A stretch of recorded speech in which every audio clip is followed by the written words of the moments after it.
नमस्कार, बहुत स्वागत है आपका। आपन बिहार देख रहे हैं आप। मैं हूं आपके साथ कीर्तिमान सिंह। बड़ी खबर पटना से आ रही है। बता दें आपको, पटना में महागठबंधन की महारैली है। जन विश्वास रैली में तेजस्वी यादव गरजे हैं। राहुल गांधी और मल्लिकार्जुन खड़गे भी इसमें शामिल हुए और तेजस्वी यादव का पीएम मोदी पर बड़ा हमला हुआ इस रैली में।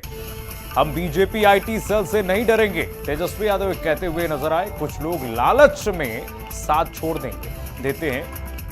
इस तरीके से नीतीश कुमार पर अप्रत्यक्ष रूप से कटाक्ष करते हुए चाचा जहां भी रहें खुश रहें। तेजस्वी यादव ने कहा, हम डरने वाले लोग नहीं हैं। पीएम मोदी पर भी बड़ा हमला किया है तेजस्वी यादव। मोदी झूठ बोलने की फैक्ट्री है। तेजस्वी ने अपने जन विश्वास रैली में प्रधानमंत्री नरेंद्र मोदी पर जमकर बरसे। उन्होंने कहा, हमने नौकरियां दी, पलायन रोका, हम बीजेपी आईटी सेल से नहीं डरेंगे। कुछ लोग लालच में साथ छोड़ देते हैं, यानी कि नीतीश कुमार। विधायकों के इधर आने जाने से फर्क नहीं पड़ता है। चाचा जहां भी रहें खुश रहें, हम डरने वाले लोग नहीं हैं। प्रशासन ने रात भर तंग किया, लेकिन फिर भी आप लोगों ने मजबूत इरादे के साथ आप सब लोग यहाँ आए। 3500 किलोमीटर हम लोगों ने 10 दिन में पूरे बिहार घूमने का काम किया और आप लोगों को हमने आमंत्रण किया था कि आप सब लोग पटना चले और इतनी बड़ी संख्या में आप लोग आए हैं। तो आज रिकॉर्ड टूटा है, पूरी रैलियों का जो है रिकॉर्ड टूटा है। यही गांधी मैदान है। यहां राजनीतिक रैलियां तो होती थी, लेकिन जब तेजस्वी 17 महीने सरकार में था तो नौकरी का भी रैला यही मैदान से एक साथ 2 लाख लोगों को हमने नियुक्ति पत्र बंटवाया था। याद है कि नहीं है? तो रोजगार मेला भी, रोजगार रैली भी हम लोगों ने इस धरती पे किया है। इसलिए आप सब लोग जो विश्वास के साथ आए हैं, अपने भाई को, अपने बेटे को आशीर्वाद देने के लिए, इसके लिए आप सब लोगों को हम धन्यवाद देना चाहते हैं। आप सब लोग जानते हैं चाचा जी पलट गए, लेकिन पलट गए तो जहां भी रहे सुखी रहें। आप लोग तो जानते हैं, हम आपसे पूछना चाहते हैं, सबसे पहली बार आपने किसके मुंह से सुना था 10 लाख नौकरी का? पटना में, बिहार में पोस्टर लगवाने हैं नीतीश कुमार जी। हमारे आदरणीय हैं, हमारे चाचा हैं, हम उनका आदर करते हैं, सम्मान करते हैं, बुजुर्ग हो गए, लेकिन पोस्टर लगवा रहे कि रोजगार मतलब नीतीश कुमार। ये वही नीतीश कुमार जी हैं जब 2020 में हमने वादा किया था कि 10 लाख सरकारी नौकरी देंगे, तो मुख्यमंत्री जी ने कहा था, कहां से आएगा पैसा? अपने बाप के पास से ला करके वेतन बांटेगा? असंभव है। सोचो, जो 17 साल में नहीं हुआ, उसी मुख्यमंत्री से, उन्हीं के हाथों 17 महीनों में हमने इसी मैदान में लगभग 5 लाख लोगों को सरकारी नौकरी हम लोगों ने दिलवाने का काम किया। तेजस्वी यादव को सुन रहे थे आप। आगे बढ़ते हैं। लोकसभा चुनाव की उल्टी गिनती शुरू हो चुकी है। कभी भी चुनाव की तारीखों का ऐलान हो सकता है। लिहाजा मिशन 400 पार को अमली जामा पहनाने के लिए पीएम मोदी ताबड़तोड़ राज्यों का दौरा कर सौगातों की बौछार कर रहे हैं। झारखंड और पश्चिम बंगाल के बाद बारी बिहार की आई, तो डबल इंजन की सरकार के लिए मोदी सरकार ने अपना खजाना खोल दिया है। क्या कुछ मिला नवगठित एनडीए सरकार को पीएम मोदी के पिटारे से? देखिए हिंदी खबर की खास रिपोर्ट। बिहार में बहार है, ये कहना जरा मुश्किल है। हाँ, ये जरूर कहा जा सकता है कि डबल इंजन की सरकार है, सौगातों की बौछार। जी हाँ, 34,800 करोड़ रुपए की विकास परियोजनाओं के लोकार्पण से ये साबित हो गया कि केंद्र की मोदी सरकार नीतीश सरकार पर मेहरबान है। ये बात अलग है कि विपक्षी दल आरजेडी की नजर में लोकार्पण और शिलान्यास सिर्फ एक छलावा है या यूं कहें कि चुनावी शगुफा है और कुछ नहीं। ये हमारे लिए गौरव का क्षण है। देश के सबसे लोकप्रिय नेता आज हमारे पावन धरती पर आए हैं। हम सभी लोग मिलकर इनका स्वागत करें और देश में ऐसे प्रधानमंत्री आप बने जिसने 70-75 वर्षों में जो कमिटमेंट आपने किया, चाहे वो 14 में किया हो, चाहे वो 19 में किया हो, सभी कमिटमेंट को पूरा करने वाला कोई प्रधानमंत्री है, उसका नाम है नरेंद्र मोदी। से हमको खुशी और गुस्सा नहीं है, किसी तरह का नहीं। वैसे पदाधिकारियों को मैंने पहले भी कहा था, डिस्ट्रक्टिव पदाधिकारी को नहीं होना चाहिए। आप आईएएस कंप्लीट किए हैं तो आईएएस का तरीका होना चाहिए, अपने आप को ईगोइस्ट नहीं होना चाहिए। और ईगोइस्ट जो भी होगा उसके खिलाफ में आम आवाम भी रहेगी। प्रधानमंत्री आते जाते रहते हैं, लेकिन बिहार को कुछ दिया नहीं आज तक। तो बिहार की जनता सब देखती है और यहाँ तो केवल डांक लगता है और डांक सब लोग समझते हैं कि जुमला है और जुमला समझकर उसको लोग ऐतिहासिक रैली होगी, हम लोग का ऐतिहासिक रैली होगी। आप देखते रह जाइएगा कितने लोग आ रहे हैं और जिधर जाइएगा उधर हुजूम बनेगा रहेगा, पूरा पटना भरा रहेगा। प्रधानमंत्री आते जाते रहते हैं। तो सुना आपने भाई वीरेंद्र ने क्या कुछ कहा। पीएम आते जाते रहते हैं लेकिन बिहार को कुछ देते। जनाब आरजेडी के विधायक हैं और पार्टी के प्रवक्ता भी वाकपटु हैं, लिहाजा सदन के अंदर और बाहर अपनी वाकपटुता से डबल इंजन सरकार की हर वक्त खिंचाई करते रहते हैं। वहीं पूर्व सीएम राबड़ी देवी ने भी पीएम मोदी की घोषणाओं को हवा हवाई करार दिया। जब से बीजेपी के सरकार 17 साल रहा तभी भी खराब है, आज भी है साथ में, आज भी रोज बैंक लूटा जा रहा है। बहरहाल बात मुद्दों की करते हैं। बिहार में 6वीं बार एनडीए सरकार बनने के बाद प्रधानमंत्री नरेंद्र मोदी का ये पहला दौरा है। जाहिर है अपने पहले दौरे में ही पीएम मोदी ने योजनाओं की बौछार कर दी। केंद्रीय मंत्री गिरिराज सिंह और सीएम नीतीश कुमार सहित डिप्टी सीएम सम्राट चौधरी, डिप्टी सीएम विजय सिन्हा की मौजूदगी में पीएम मोदी ने कई योजनाओं का लोकार्पण और शिलान्यास किया। क्या कुछ दिया डबल इंजन की सरकार को, जानते हैं इस ग्राफिक से। औरंगाबाद को कुल 21,200 करोड़ की सौगात दी। बेगूसराय में 1,62,000 करोड़ के राष्ट्रव्यापी योजनाओं का लोकार्पण और शिलान्यास किया। बिहार की 27,000 करोड़ की परियोजनाएं भी शामिल हैं। बेगूसराय के बीहट में 189 करोड़ रुपए की लागत से तैयार बरौनी रिफाइनरी की इंटजेट यूनिट प्रदेशवासियों को समर्पित की।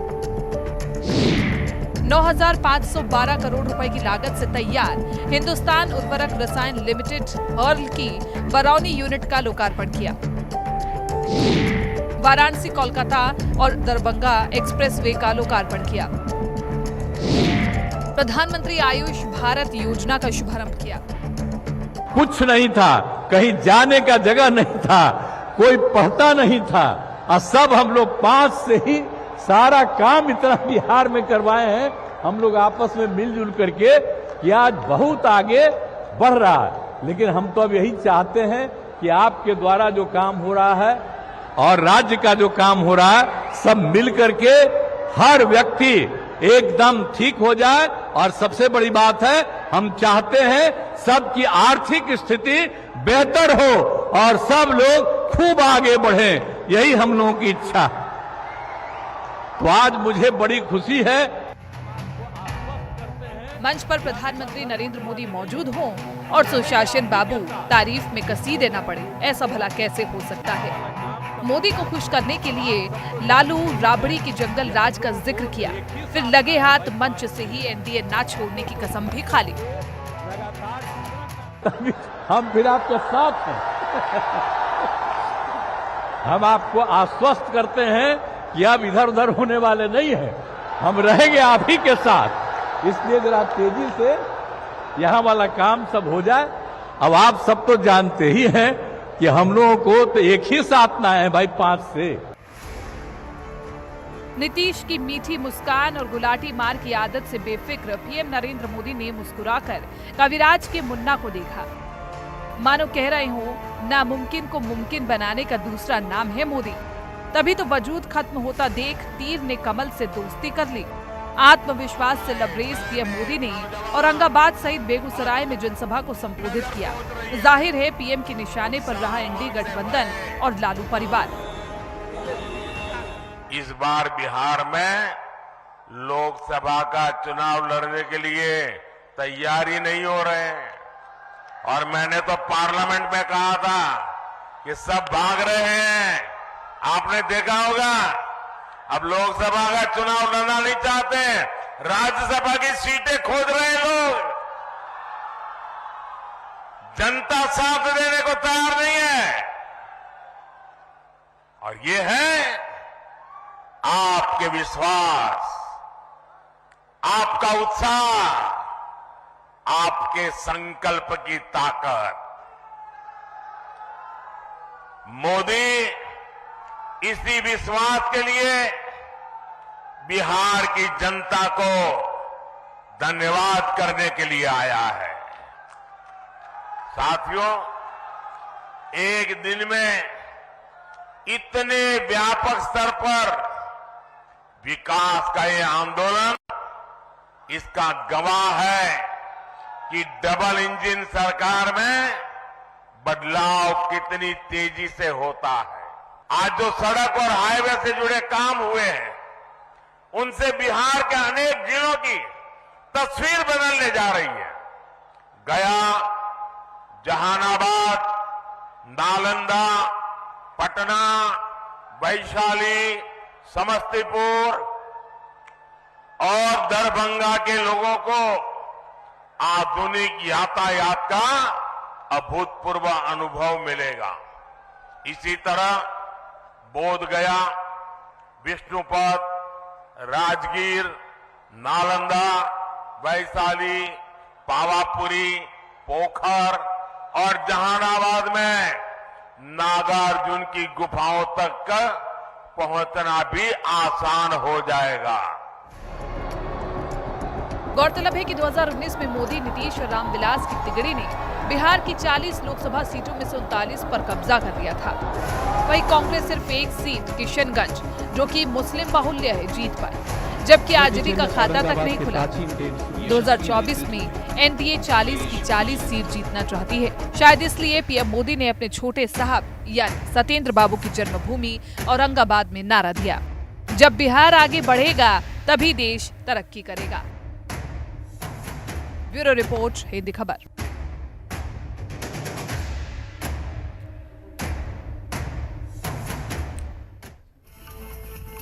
और आगे बढ़ते हैं। फारबिसगंज प्रखंड क्षेत्र में प्रधानमंत्री आयुष्मान भारत योजना कार्ड के अभाव को लेकर चिंतित राशन कार्ड धारकों और उनके परिजनों में हर्ष का माहौल देखा जा रहा है। सरकार ने प्रत्येक राशन कार्ड धारकों को आयुष्मान कार्ड बनाने को लेकर प्रशासनिक स्तर पर तैयारियां पूरी कर ली है।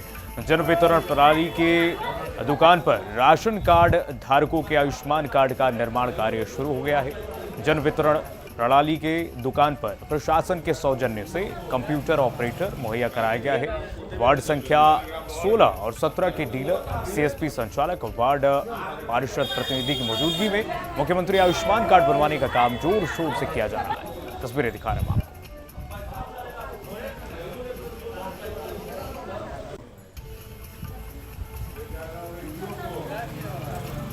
जितने राशन धारी हैं सभी का आयुष्मान भारत कार्ड बन रहा है। आप अपने घर से निकले और आयुष्मान राशन कार्ड के जन वितरण प्रणाली में जाके वहाँ कार्ड बनवाएं।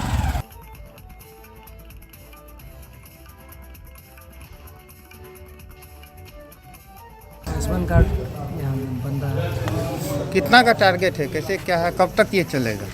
ये तो 6 तारीख तक चलेगा। यहाँ पर कितना बन गया अभी तक?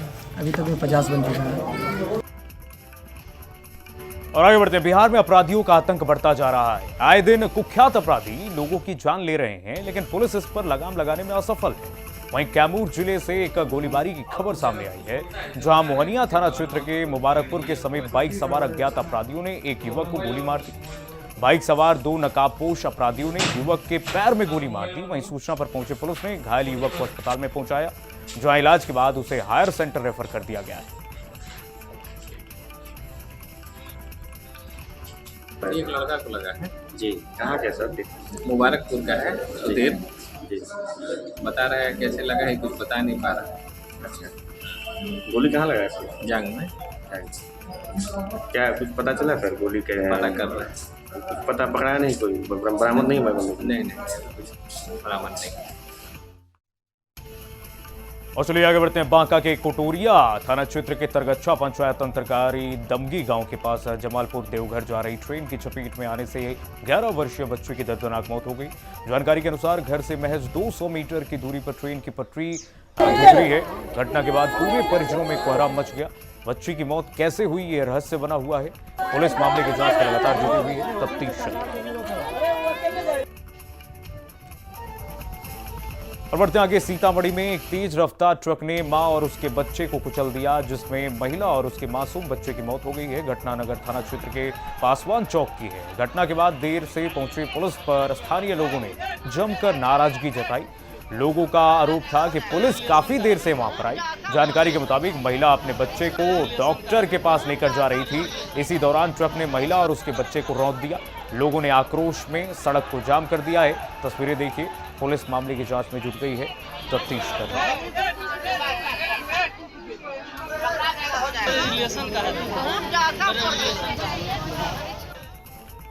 और बढ़ते आगे, रोहतास जिले के सासाराम शहर के पुरानी जीटी रोड स्थित यातायात थाने के पास कुछ लुटेरों ने एक एनआरआई को चकमा देकर गाड़ी के अंदर रखे बैग को उड़ा लिया। बताया जा रहा है कि एनआरआई यातायात थाने के सामने ही अपनी गाड़ी खड़ी कर एक ज्वेलरी शॉप में खरीदारी कर रहा था।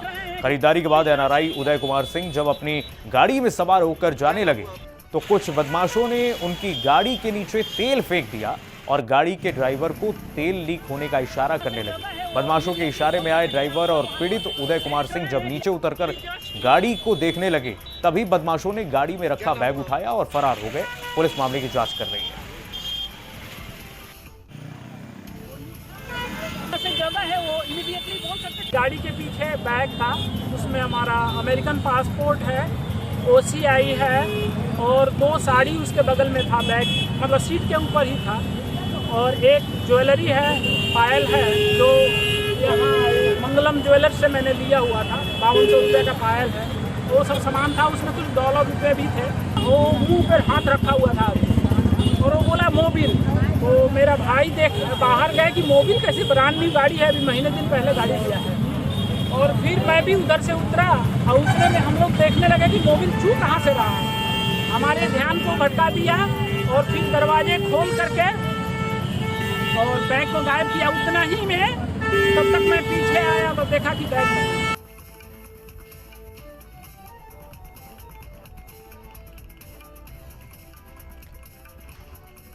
तो बदमाशों ने इस कार में रखे बैग को लेकर के फरार हो गए और उसके बाद वहां पर विनोद कुमार सिंह, जो इस पूरे मामले के पीड़ित हैं, उन्होंने जानकारी दी कि बदमाश इशारा कर रहे थे कि आपके गाड़ी के नीचे से जो है तेल छू रहा है, तेल निकल रहा है। लेकिन जब हमने देखा तो कुछ नहीं हुआ था और उसके बाद बदमाश वहां से बैग कार में से लेकर फरार हो गए। जिसके बाद पुलिस को इसकी सूचना दी गई और पुलिस सूचना पाते ही इस पूरे मामले को संज्ञान में पुलिस ने लिया है। अब मामले की जांच की जा रही है, तफ्तीश की जा रही है।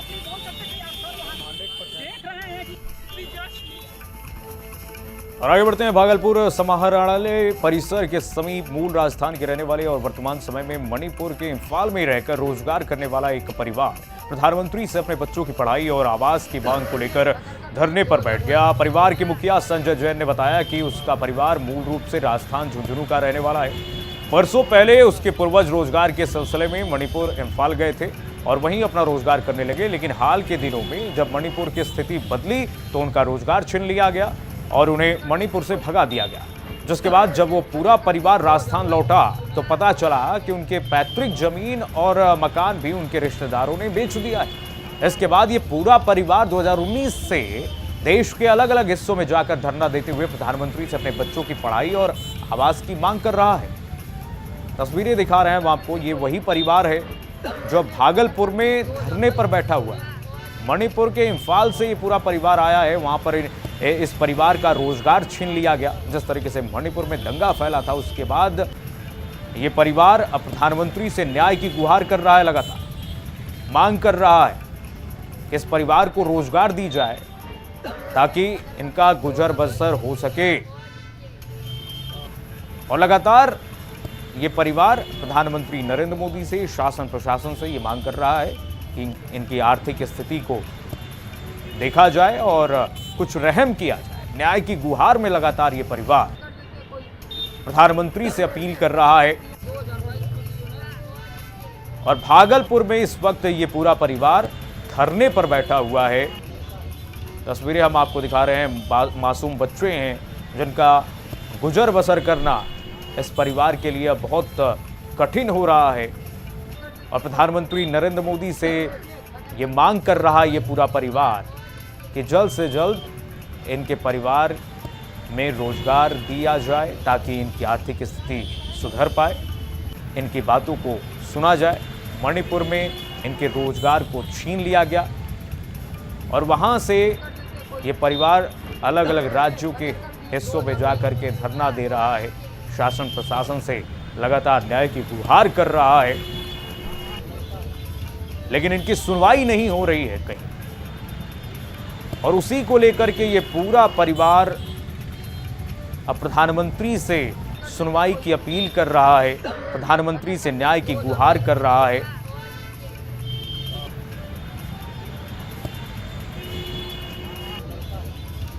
ये तस्वीरें हम आपको दिखा रहे हैं, जो पूरा परिवार है वो लगातार धरने पर बैठा हुआ है। हम लोग को प्रधानमंत्री जी से ही पढ़ना है। क्यों? क्योंकि हम लोग को वहाँ के कुछ क्षेत्र के लोगों के, हम लोग के मम्मी पापा को काम नहीं करने देते थे। बोलते थे कि आप लोग नहीं काम करेंगे, जो आप लोग का सप्लाई देते हैं वो हम देंगे सप्लाई। मोदी अंकल से वेट करना है। क्या करना? प्रधानमंत्री जी से प्रधानमंत्री जी हम लोग को पढ़ाएंगे और रहने के लिए प्रधानमंत्री जी आवास देंगे।